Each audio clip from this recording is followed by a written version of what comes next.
Community Radio, broadcasting on 106.2 FM Assalamu alaikum and and online. good evening. You are listening to Salam Radio 106.2 FM. I'm your host, Nikhil Khalil, live in the studio for Friday Night Prime. I hope you're well and hope you're having a great week and a wonderful weekend to come.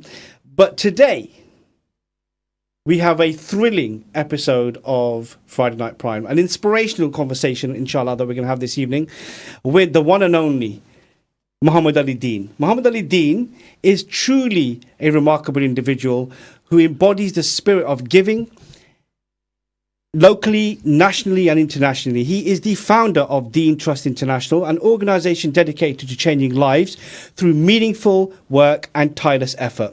With a passion for uplifting communities and a deep commitment to creating opportunities for those in need, Muhammad has touched countless lives with his team.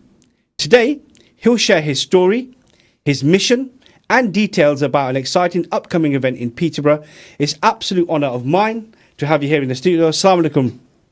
Wa alaikum assalam wa rahmatullahi wa barakatuh. And it's an honour for me as well. And thank you so much for having me. Alhamdulillah. It's really, really good to see you and have you here in person. I still remember the initial conversations you and I had. And to see you in the studio with me this evening is an absolute blessing. How are you doing? You all right? Yeah, alhamdulillah. I'm good. MashaAllah, MashaAllah. Right. So, for people who don't know Deen International, can you tell us how this charity came about? Okay, basically, to begin with, when I was a young kid, at the age of 13, there was an earthquake in Iran. there was an earthquake in Iran, and basically, I saw the pictures as a kid on the TV, and I was kind of moved by it. So then I told my teachers at school that I wanted to do something for the people of Iran in the earthquake. And then they encouraged me. And then I got my friends together and we did like a jumble sale. And we did a spellathon, like a sponsored thing. And then we raised a few £100 and we gave it to Oxfam at the time. And then the school gave me an award and they encouraged me. And that was my starting point really in the charity sector. Wow. So such a young age. Yeah. And was it just something inside you? Just went, I just want to help. Yeah. It was something that probably I see my father do. My father used to help a lot of people. MashaAllah. And my mother used to do good stuff, and they set the standards for me in the beginning. MashaAllah, MashaAllah. How old would you have been then? Well, I was 13. That's it, about 13. Yeah. And so from that moment onwards, did you feel like this was a calling for you? Yeah, I mean, it was always there, and it wasn't so apparent. And as the years went by, and things happened in my life, and it made me question why am I here, and what is the point of me being here, and a lot of things negative things happened in my life, and then I started to think about, is this what all life's about, and there's got to be more to it. And then I started to learn more about the Deen and get involved in the Deen stuff, and I realised that there's a higher purpose in this life, and there's a path that I wanted to follow, and then slowly one thing led to another. And so I used to help and volunteer for many different charities. And, as most people they're not sure if the money got there or what happens if someone received it or not received it. Those kind of thoughts used to come in my mind, like everyone's mind, that they come in.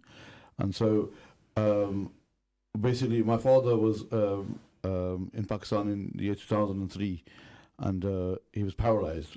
And so that was the first time I actually went to Pakistan as an adult and on my own, and I got to see Pakistan firsthand. So I got to experience my dad's experience, where he was paralyzed in a village and he had a stroke, and they didn't even give him the relevant medical attention that was needed because they didn't have the medical facilities and the doctors were not really well qualified.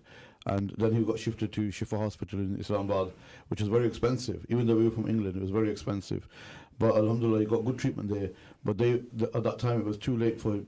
They didn't carry out physiotherapy for him. And as a result, he was paralyzed permanently. And then we took him back from Pakistan and brought him back to England. And then he was in bed for 10 years or so.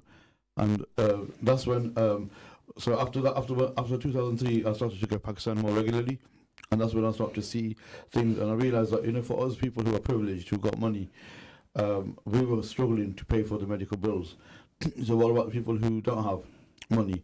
And I've seen other hospitals which are, the unhygienic, where there's about 3 or 4 people on one bed, and people are spitting in the same place on the floor. They're smoking in the same area, and there's so much like crazy stuff that you see that you wouldn't expect to see because we're born and bred in England. And so it made me think that this can't be right. Something's not right. And so I had a few friends with me, and we used to talk regularly about doing something with our lives. And then they said to let's set up a charity. And because you go to Pakistan regularly and you can speak Urdu, so you lead it, and we're with you. And so then that's when I started to. Then we started to what project should we start on? And then one thing led to another, and then it was hospital that we started. What was your first? I mean, mashallah, that's amazing. Can I just say? And I can't help but feel that some of those practices still do exist in the Indian subcontinent, where health and safety and an environment in a hospital isn't to a standard that we'd expect unless you're paying a lot of money, right? What was your first outside? So when you first set up Deen International, what was your first project? What was the first thing that you did? That was actually we were young. We were really like enthusiastic, like excited to do something like big, and we ended up. The reason why we chose a hospital actually, and the reason why we chose it was a hospital which was going to be specializing in maternity, and the reason why we chose that is when I was visiting places in Pakistan, I used to see women who were like 8-9 months pregnant, and they were in the fields, working in the fields, like plowing the Ganak and things like that, basically. And when I asked, they say that because they need to afford the money for delivery. And then when I start to question more, start to meet more people, get into more stories of people, they would tell me a lot of stories where in Pakistan, in Punjab specifically, it happens everywhere within Pakistan. Basically, women who are pregnant, when they have a daima system where like she's like a nurse, unqualified, but she's experienced, and she does the deliveries of babies. And basically, what they would do is sometimes they would make mistakes because they're not qualified or they don't have the right equipment. And then anytime someone died, the mother died or the child died or they both died, they would just say, "Oh, it's Allah's will," which is true. It's Allah's will, but they would never take responsibility of their actions. And then to top that, to go worse than that, is the city, the lady doctors in the city, they used to put these days on commission, that any patient that you refer to us for a cesarean operation, we'll give you commission. So these and the village people are so innocent, they're not very well educated, they don't really, the dai is like, she means everything to them. Whatever she says goes, because they think that she knows everything. So when she manipulates them to make them believe that the woman needs an operation, now, and she didn't really need one, but they make them think that. And then the man, being a man, he has to borrow money because they can't afford it. Yeah. Like they're living on daily wages where only what they earn is what they eat. They have no savings as such, and the people around them, their circle of people, they don't have any money. Also, no savings. So now this man, his whole life's turned around, and he has to do something now because he has to save his wife and his kid. And he's also scared that, in the operation, what if my wife dies, or what if my child dies? And so there's such a great happiness when the child's coming, but it's overshadowed by this uncertainty. And it's an unfair uncertainty, which is due to corrupt practices. And when you speak to the dai, she'll say that, well, I have to earn money, I've got kids, I have to bring them up, I need to make money as well. And then if you ask the lady doctors, so-and-so was here, and in the hospital, and she didn't have money, and you didn't treat her, and she died in your hospital, and they'll say, well, if we treated her, we spent, many lakhs to become a doctor. If we treated her, then everybody will come like this. So they all got their own logics, but in reality, it's such a crime. It's such a horrible thing, and so this was one of the things that we felt that this is like a jihad basically for us to do. To at least, you can't change the whole of the country, you can't change everything, but you can make a change in a certain area. So the idea was to build this hospital, so we have doctors who are paid on the basis that they're not commission orientated, so they only operate on a woman if she needs to be operated. Like in England, they will try to make you have your natural delivery as much as possible, and otherwise, and the operation will be the last resort, because it costs more money as well, and there's all those implications, and which is the best way to do natural birth. And in Pakistan it's doing the opposite. So this man has to go through, being a man, being in every time I feel that Allah wanted me to do this, because something personal I could tell you about my own self is when I had a child, mashallah, Allah gave me I had a daughter, mashallah. I've got one daughter, mashallah. Mashallah. And when she was born, I didn't have money. I'll be honest with you, I didn't have money to go and bring my wife and my daughter from hospital to home.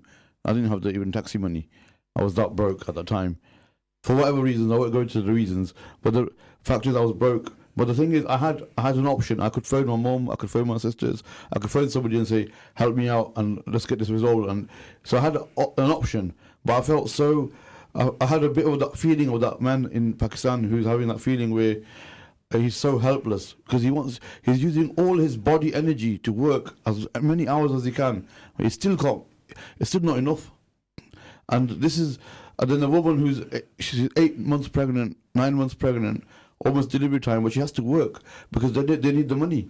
They've got to save their life and the child's life. Yeah. And this is something that really moved us as a group of people, and we thought, we've got to do our little bit and little bit in this and help these people, inshallah. And that was so. I managed to obviously get my daughter home and my wife home, and then the system in England where the government helps and things get rolling. So you don't have that problem as such. And through pregnancy, they help you. They give you all the facilities. It's amazing. So I went through the whole process here of how it's done here. And we want to give something similar to the people in Pakistan, at least in that area. And that was a motivating factor for that particular hospital. MashaAllah, that's amazing. And in terms of the hospital today, in 2025, what does it do now? But basically, the hospital was the beginning point. We had some teething problems, and it ran for a few years. It ran on, raising funds is a very difficult task. And, when we were a small charity, we don't have any staff. We have just volunteer based, and we're not very good. We didn't have a very good team on in terms of promoting our work. So we were doing, alhamdulillah, we treated over 30,000 patients. We gave them free medicine, free medicine, free checkup, free drips for them, and around 20 children were born there, mashallah, for free. But we weren't able to show the public that properly. So we were stuck for funds, and the hospital was completed to a certain extent, not fully. And so it's a pending project that inshallah this year we aim to go back to. Inshallah. Yeah, and that's one of the reasons why you're here this evening, isn't it? You're here to share with us all about Deen Trust International. I have the founder here with me, Muhammad Ali Deen, in the studio. You can ask any question you like. You can call me on 01733 602 133. You can text the show on 07411 191062, or comment on the live stream, Facebook, YouTube, X, or Twitch. So you fast forward from this hospital, and where you're trying to help people in Pakistan. But could you tell us about the mission of Deen Trust International? What's the overall objective? What do you aim to achieve? Okay, mashallah, good question. And basically, over the years we've been looking into ourselves and talking to people, and we look at world politics of what's happening in the world, and then you try to see what's your role in this world, what are you here for. And every time we come to a conclusion that we're born to serve, and that's our purpose, to serve. And that is the Deen Trust International motto, is born to serve. And we want to, at the end of the day, look, success is from Allah. If Allah gives you success in something or not, we've got to make the intention to make a change or to do something for someone. And before early days I was so success driven, so you got to be successful, I realized in life that you don't have to be successful. You got to try, and you try your best, and ask Allah for help, and Allah will make it happen or not happen. And Allah is the controller. You got to realize, put your trust and put the driving seat as Allah, and He will do whatever is best. But as long as you keep trying, the whole idea is, for eternal heaven that we all want. It's about, if we were to be given 1,000 years of life, we should be people who will continuously be doing good and to continuously serving people until we leave this world. And then, so when we reach Allah and the Prophet ﷺ, we go there and we say we tried our best to serve the Ummah of the Prophet ﷺ and Absolutely. serve the creation. Tying your camel. Yeah. Absolutely. No, mashallah, mashallah. I've got a text here. It's coming in from Jabran. He says, is your charity called Deen International because your surname is Deen?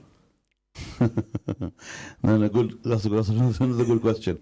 Basically, when we sat down, the 4 or 5 of us, when we started to choose the name of the charity, we went through lots of different names like Garib Trust, and we wanted to call it a trust, and we wanted to make it universal. So it's not necessarily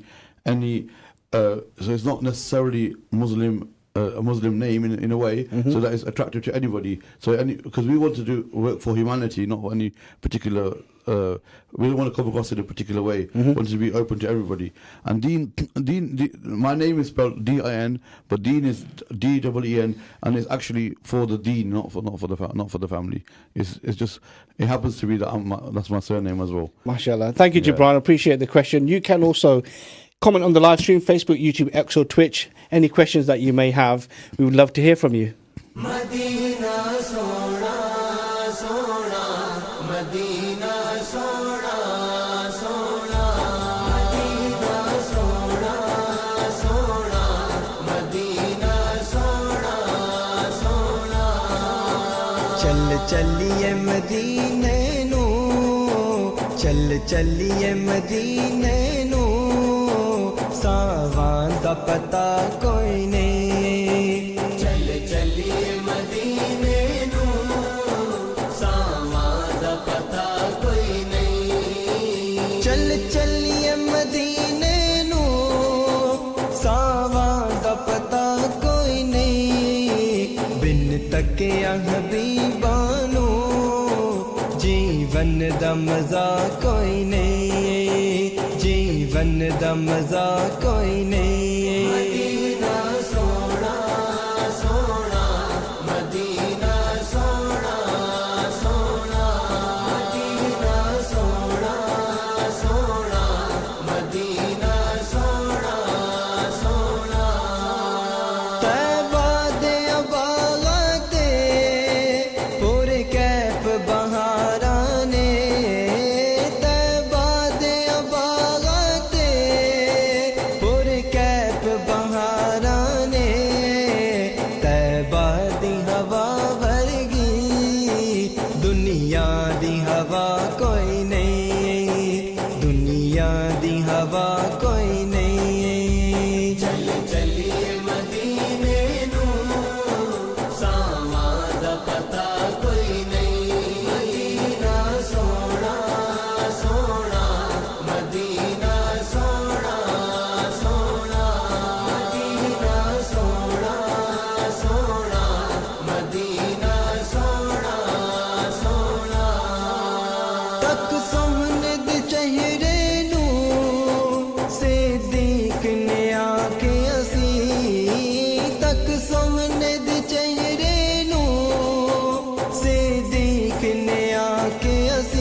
सरकार दिसो मैनू सरकार जिया कोई नहीं सरकार जिया कोई नहीं चल चलिए मदीने नू सावां दा पता कोई नहीं मदीना सोना सोना मदीना सोना सोना मदीना सोना सोना मदीना सोना सोना जो मन के गुनावानू चौखट ते आ डिगदा जो मन के गुनावानू चौखट ते आ डिगदा फिर मिलदी कदे उसनू जुर्मात सजा कोई नहीं जुर्मात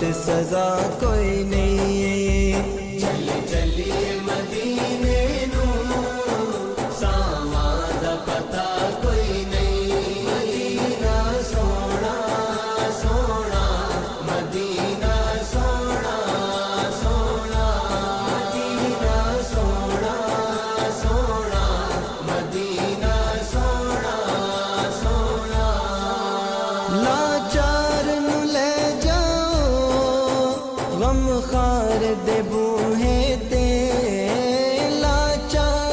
ले जाओ गम खार दे बूहे ते दीदार बिना इस दे दर्दां दी दवा कोई नहीं दर्दां दी दवा कोई नहीं चल चलिए मदीने नू सावां दा पता कोई नहीं चल चलिए मदीने नू सावां दा पता कोई नहीं बिन तकिया हबीबां नू जीवन दा मजा कोई नहीं जीवन दा मजा कोई नहीं चल चलिए मदीने नू सावां दा पता कोई नहीं मदीना सोना सोना मदीना सोना सोना मदीना सोना सोना मदीना सोना सोना And that was Hamza Khan with Chal Chaliye Madinenu.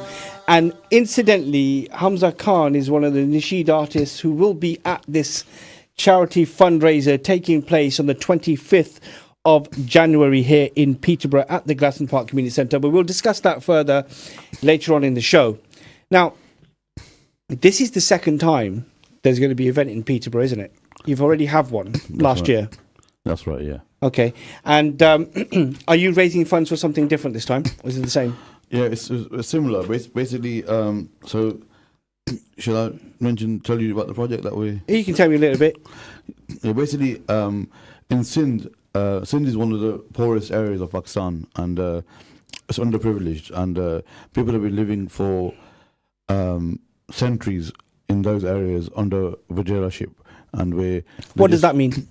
Basically, there's some guy who's a big landlord, and he owns a lot of land. Then he gets these people to work for him, and they work on just basic necessities like life, basic food and shelter. And shelter, the shelter that they give them is straw houses on the land. So they all on the land. So the husband, the wife, the kids, they all work, and all they get really is a little bit of money to buy clothes and all that, and food. So they've been living on that. So they're deprived of education. They're deprived of a quality of life. They're just living like slaves, basically, and they've been living like that. And they're happy. They're kind of content. They accepted that this is their destiny, and that although they want to achieve higher things, but they just kind of, unfortunately, they just accept the situation. And is that because that's all they know?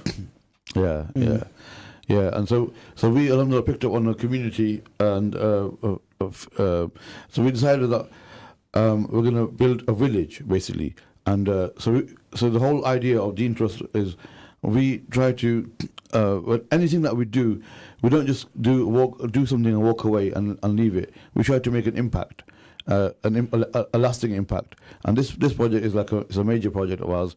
We're taking on 400 families, inshallah, and of which 50 houses have been made and 50 families are living there, alhamdulillah. 70 houses are being made currently. So there's another 70 families that will move in just after Ramadan, inshallah. And there's another 280 houses that we need to build. So 400 families, and these are families who... So the idea of taking on these families is not just to give them a house, is to give them a life, give them a future, inshallah, their children. So if they all stay in there, we're going to make a vocational center for women to learn certain things to do, like making dustbees or making frames and making clothes, and we'll be buying it off them. So a lot of times we've been we along with other charities we've done where we've gone to an area and distributed 100-200 sewing machines to people, to poor women, which is very good. But the reality is when you look into the project, when you look into what you're doing, look into what you're achieving, you're not achieving a good result, because what happens is these women are from deprived backgrounds who don't have any entrepreneurial skills, so they're only going to be sewing in the house. So if you're given 100 machines in one area, you set up 100 businesses, there's not enough work. So what happens is they don't have the skill to go to a shop and say, okay, we'll supply you, we'll make these clothes, we'll supply you sellers, sell it for us, and we'll make commission. Or they go to some bigger person, or they find some kind of way of making things to sell. They don't have those skill sets. So what they'll do is eventually they'll sell the machine. Yeah, absolutely, and because to them it doesn't advance their life in any way, shape, or form. We're heading towards a break. We'll pick this up after that short break. I'm in the studio here with the founder of Deen Trust International, discussing their forthcoming charity fundraiser. Do stay tuned on Salam Radio 106.2 FM. You're listening to Salam Radio, and it's now time for Isha Azan. Allahu Akbar, Allahu Akbar. Allah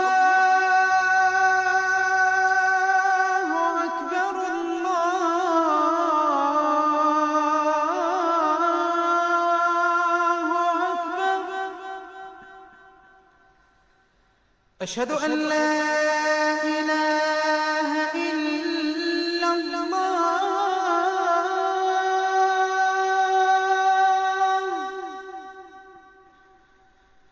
أشهد أن لا إله إلا الله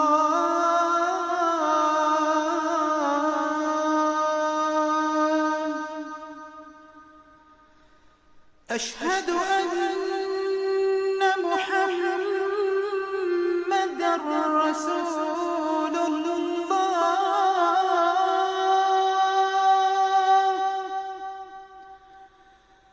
أشهد أن محمدًا رسول الله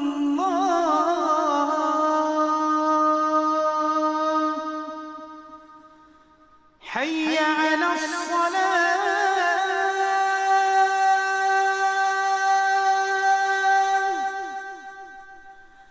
حي على الصلاة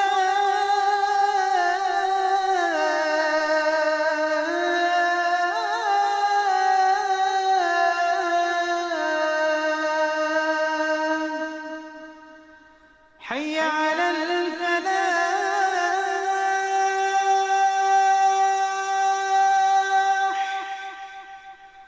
حي على الفلاح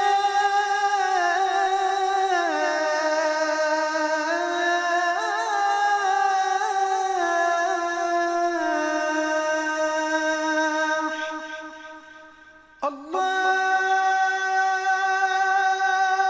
أكبر الله أكبر لا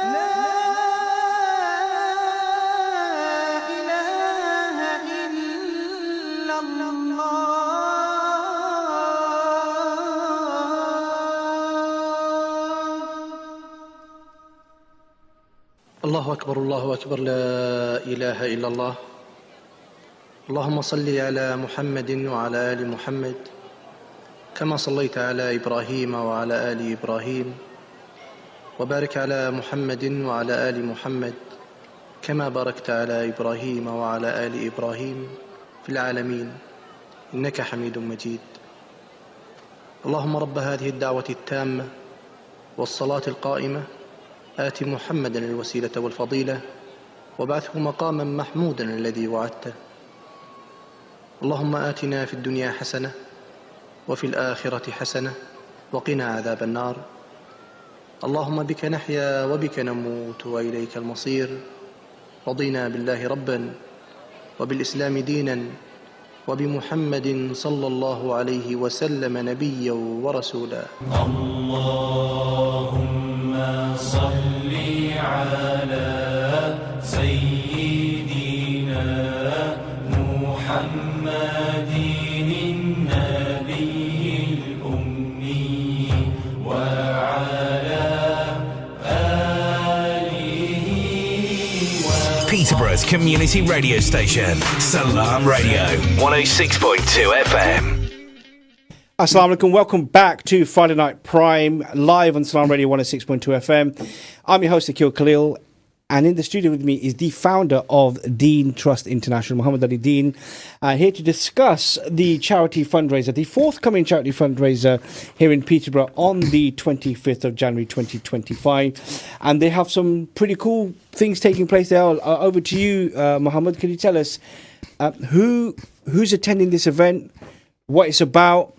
And I can see there's nasheed artists and so on the posters. Over to you. Okay, basically, it's a really, really, mashallah, amazing tour that we're doing after the last successful tour, mashallah. It was a very good tour. We had Qawwali and Nasheed Fusion. I did enjoy that, by the way. Yeah. The Qawwali was brilliant. Yeah, mashallah. Yeah. Everywhere we went, they really enjoyed it, and inshallah, in the future, we'll do more Qawwali events.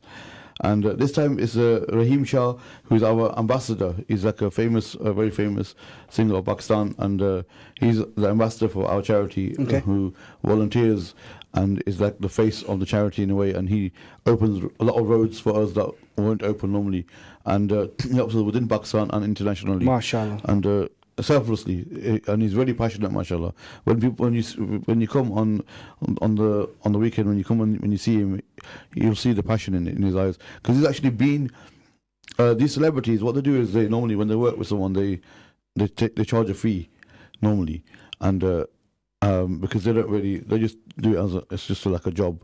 And but when they get to know you, or when they get to see your work, and if they think you're genuine, it's a different story then.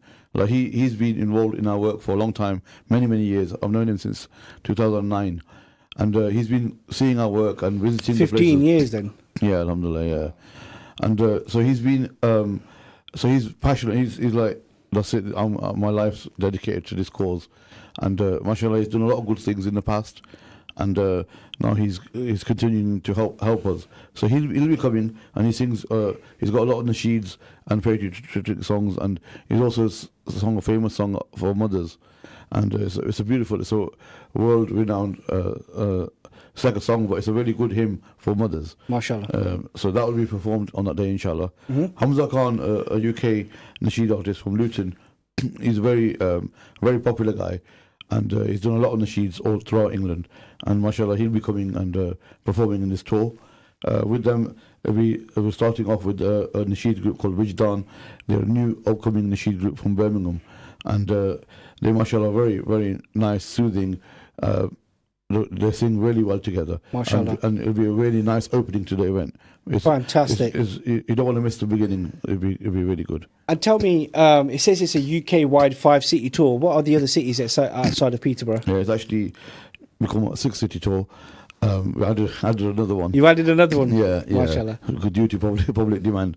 So basically, an Islam channel, Urdu, by the way, is our media partner. Salam Radio, mashallah. We thank Salam Radio for being our partner in Peterborough and supporting the cause. And I want to thank you on air as well that you supported us last time and you're supporting us again, and we really appreciate the support that you give us. It's our honour. We really appreciate it. And it means Thank a you. lot. It helps our cause a lot. And basically the other cities are Nottingham, Luton, Sheffield, Birmingham, and Walthamstow. MashaAllah. So obviously Walthamstow's not a city. It's in London. London, yeah. Okay. Yeah. You got me a little bit confused there for a second. I was like, the reason why we say Walthamstow is because London's so big. It is. Yeah. But nevertheless, it's still in London, right? Okay. I'm just one of those guys, honestly. All the travelling, they're like, which city is that? Okay, MashaAllah. And it also, so this is a family event? Yeah. We actually want to encourage families to come. So it's a really good environment for families to actually come and have a bit of entertainment and learn a bit about the cause and help in a good cause and have a meal together.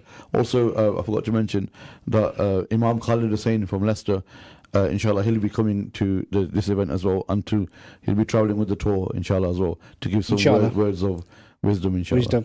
So, it's pre-Ramadan. It's 6:30 p.m. Saturday, the 25th of January 2025 in Peterborough at Glaston Park Community Centre, which is 927 Borges Boulevard, Peterborough, PE12AN.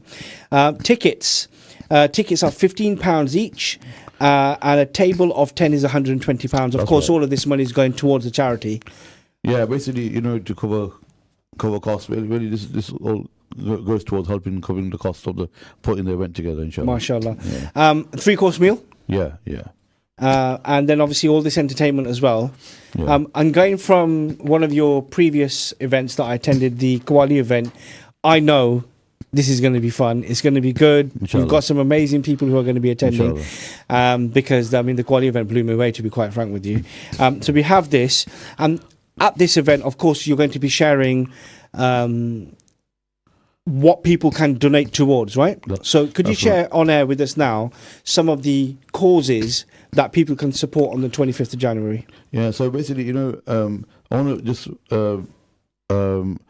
reach out to everybody who's listening that please do, everybody who's listening, do try and come to this event, because it takes a lot of effort and a lot of hard work to put these events together.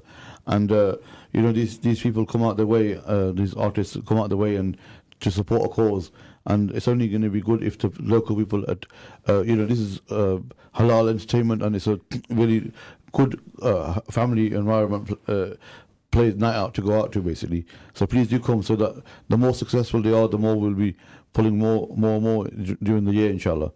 And going back to your question, which was what can people expect to support on the day? So last time when we did the event, we talked about the school that we're building and towards houses. And a popular one was water hand pumps. We do water hand pumps at £90 each. Alhamdulillah, some of the people who donated last time for water hand pumps have received their feedback already. So we've already built the water hand pump and we're giving them the feedback. There's a few that are pending, which are all. So what happens is 200 or 300 hand pumps we raised in that tour, and the name list went to Pakistan, and they get built in batches. So as soon as the batch comes, then we give the feedback report to people. So they're all being done. So hopefully everybody would have received theirs before this next event, inshallah. And what if somebody's listening right now and they decide, actually, I'm going to purchase a water pump for someone, like a family member who's already passed away? How can they do this now? Do you have a website or something? Yeah. The website is deentrust.org. DEEN trust.org. Okay. Yeah, they can. And then it's on there. You can donate straight away. You can go on there and you can donate straight away. Yeah. And in terms of what people can donate, you have sadaqah, zakat, and gafara. When people, so Ramadan's coming up, so in this tour we'll also be doing a campaign for family food parcels for Ramadan. And also we're doing iftari for community. So basically what we do is, every year we've been doing this for the last few years, where it's £200 for 200 people, basically, for an iftari. So what we do, we cook the food before iftari, and we send food for the ladies to their house before iftari time, and the men come to the masjid and they do iftari there. So we serve them fruit and dates and pakore and drinks, and then biryani, and then something sweet to eat as well. So we give them a full meal at the mosque, and we send a full meal to the women. So the whole community of 200 people get a good iftari. MashaAllah. Yeah. And this can be found on the web? There'll be some information on the web. The web is being updated currently, but they also on the night we'll be collecting for that, inshallah, as well. Okay, inshallah. That sounds fabulous. What a great way to give sadaqah in the month of Ramadan, or leading up to Ramadan. Of course, it's pre-Ramadan, isn't it? Also, the village that we're building, the houses. So we'll be focusing on the houses this time. 280 houses are needed. So we're hoping that from now until end of Ramadan we reach our target of 280 houses, inshallah. It's £2,000 a house, and remember, these people that we're housing, we're giving them a future, inshallah, with Allah's permission. Inshallah, we're giving them a future where their children will. Some of the stories that we've heard from these people is that they like, when they see the house, they cry so much that they can't believe that they got such a. It's an amazing house for them. It's a basic for us. It's just 2 rooms, a toilet, and a kitchen area, and it's an open space for them to play, and it's a huge house for them for their mind, because they never dreamt of something that they'll get something like this, and they were saying that their children, because they're living in straw houses, the children can't sit back and lean and read a book or something, because there's no place to lean. And now they're saying that at least we've got a brick wall where we can lean, and these are small little things that we don't even consider as blessings, but they see these as great blessings, and this is something. So we're not just we give them a home. So when we start, we give them a solar panel system where they've got the electricity, so they've got a fan, they've got lights. Then we give them some charpais, for sleeping. We give them cutlery. We give them a kitchen set, and you know the conditions that they're living in now. A lot of them don't even have toilet facilities, so they still have to go out in the open in toilets. Imagine how degrading it is for us, especially for sisters. And, Absolutely. And these are real people that are living in this day and age. There's people out there who are living like this, and their children, the children that I've met personally, they're so enthusiastic for education. It's unbelievable. They have so much dreams, but they also know that they probably can't come true. But inshallah, if they come into this village, there's a good chance for their dreams to come true. Like the school, we're going to build a state-of-the-art school, and so we're not in it just to make a house and walk away from them. Yeah. We're in it to build communities. Long term. Absolutely, more power to you. And this is it's such a sad situation, but at the same time, you know, it's amazing to see the great work that you're doing, the impact that you're having in these people's lives. I've got a message here from Katie. Katie's asking, does Deen Trust International only work outside the UK, or do you have any UK projects? Okay, mashallah. Yeah. Basically, initially we worked. We had set it up to work outside, basically to help disasters in disaster places and work predominantly within Pakistan. But alhamdulillah, we realised in this country things are getting uptight. And my personal life. I mean, I'm a very come from a humble background. I'm not rich at all. I'm happy, alhamdulillah. I'm not complaining. But I'm saying that I've had times when I've been tough and where I'm struggling for food in the house. Like, you know, I've had those tough times. I've slept in London when I was in London. I've slept in someone's garage on a. He used to tell me to come in the garage in the night and after Isha, like late night, and get out before Fajr, so before his dad finds out. And the rest of the day I was on the street, and the night time we go there because I didn't have a place. And then one night I was on the road, and then someone came with a knife running at me. And then when I ran, the police were there by chance, and I got saved. Then I was living in a bungalow near a masjid. I used to leave the window open, nighttime sneak in, and then daytime come out. And so I've seen that, you know, like when you've lived certain things, you can relate to it. You got to go through experiences to understand things.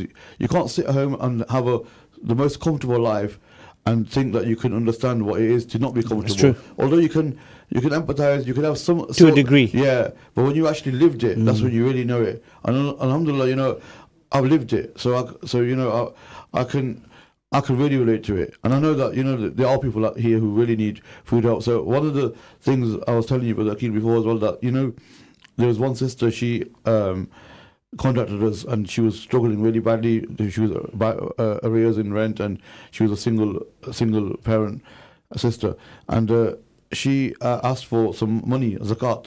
So we got together some money for her and we gave it to her. And alhamdulillah, about a year later, she contacted us and said, please give me your bank details because I want to pay some zakat.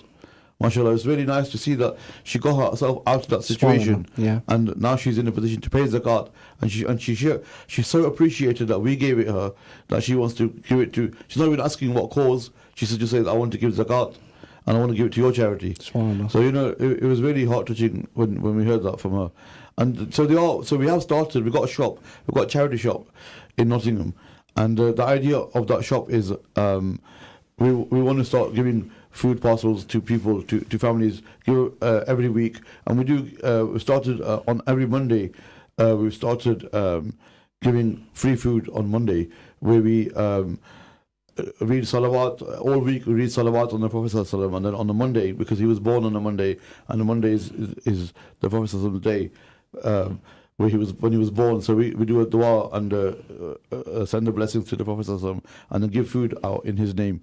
And we built lots of masjids within Pakistan, alhamdulillah, and all those masjids, they all do salawat, and they donate it to us, and then we do one big dua at the shop, and then we give it out, we give food out.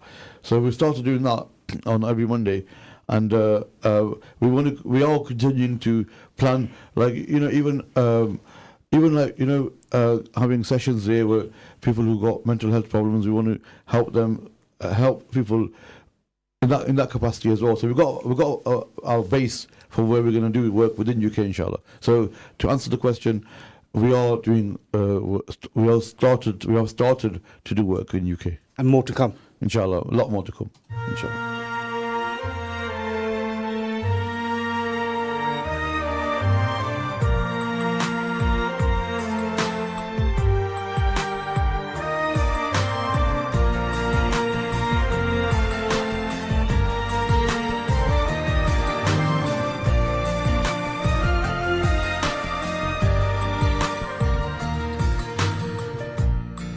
When you're searching for the light and you see no hope inside, be sure and have no doubt He is always close to you. He's the one who knows you best. He knows what's in your heart. You'll find your peace at last if you just have faith in Him. You're always in my heart and mind. Your name is mentioned every day.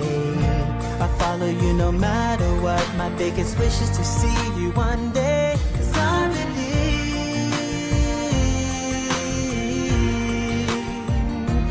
I believe,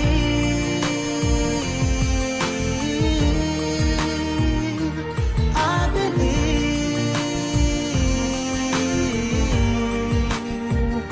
Do you believe? Oh, do you believe? 'Cause I believe in a man who used to be so full of love and harmony. He fought for peace and liberty, and never would he hurt anything. He was a mercy for mankind, a teacher till the end of time. No creature could be compared with him, so full of light and blessings. You're always in my heart and mind. Your name is mentioned every day. I'll follow you no matter what. God wills for me one day. 'Cause I believe,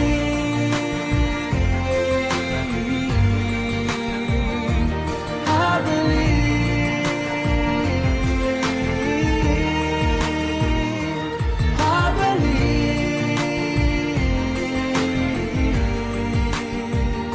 Do you believe? Oh, do you believe? If you lose your way, believe in a better day. Trials will come, but surely they will fade away. If you just believe what is missing, just open your heart And let His love flow through. I believe, I believe, I believe, I believe, I believe, I believe, I believe, I believe, I believe, I believe. and now I feel my heart is at peace. I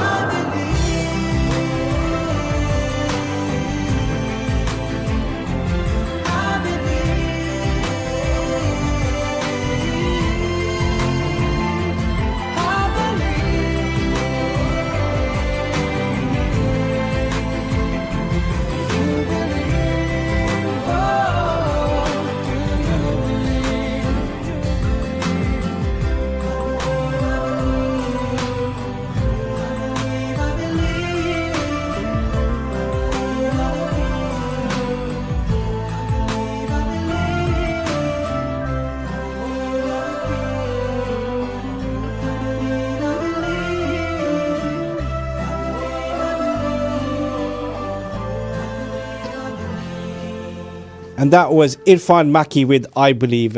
Amazing nasheed indeed. Always gives me goosebumps, that Muhammad, that one. Now, just off air, we were just discussing about the impact of charity work and how things in the UK as well as abroad, you know, there's a cost of living crisis right across the world and here in the UK. And it's just great to see charities like yours, especially here at Deen Trust, the amazing work that you're doing in places like Pakistan. And of course, now that you've started here in the UK as well.